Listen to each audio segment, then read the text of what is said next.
tí ľudia si proste povedia, že wow. Väčšina ľudí a ja by som to už dávno vzdala. Aj z malého detského sna dokážeš vybudovať niečo veľké. Tá kvalita na Bratislavský hrad patrí. Ten stage bol akože podľa mňa na slovenské pomery veľký a veľmi akože aj vizuálne dobre pripravený. Vždy čakáme, že kým bude ďalšia akcia, že kdy to zase bude. Byť súčasťou takéhoto tímu je perfektné a dobre sa v ňom robí. Najväčší prúser minulý rok, poviem ti rovno 2. Korolová bola úžasná.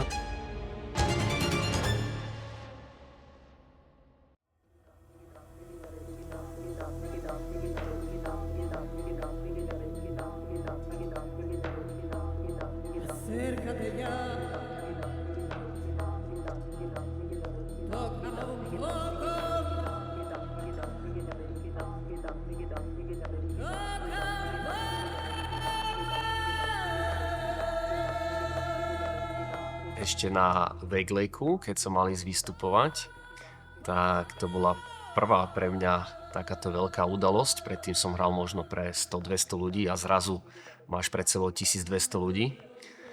Tak som odohral svoj warm-upový set pred Korolovou. Ja som sám nevedel úplne, ako sa mám tváriť, že bol som fakt v strese a ešte mnoho iných ďalších okolností ohľadom organizácie som mal v hlave.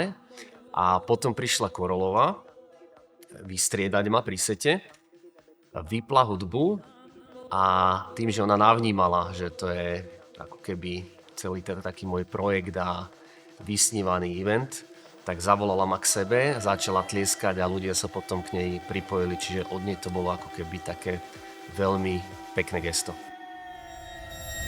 Tento ročník bude úplne iný a budete sa cítiť ako vo filme.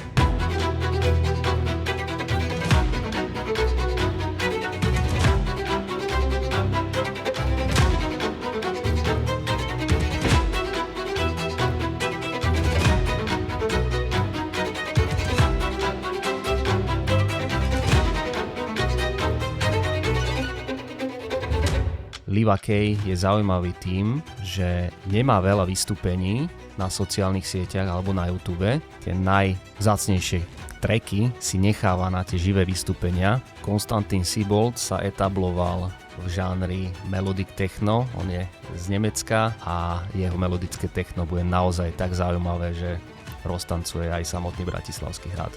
Latka bola nastavená vysoko minulý rok a tak predpokladám, že tento rok to bude ešte možno niečo lepšie. Teda dúfam to a teším sa.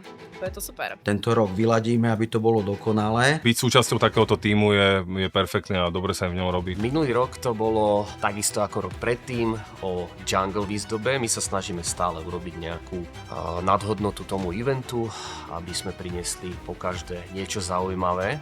Tento rok meníme ten štýl výzdoby a môžete očakávať niečo také, čo je možné vidieť vo filmoch, čiže bude to vyzerať naozaj ako film a bude to Barok Masquerade.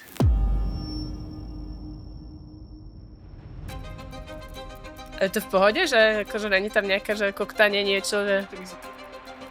Nejaký bohaté. Dobre, superko. Super, ďakujeme. Ďakujeme.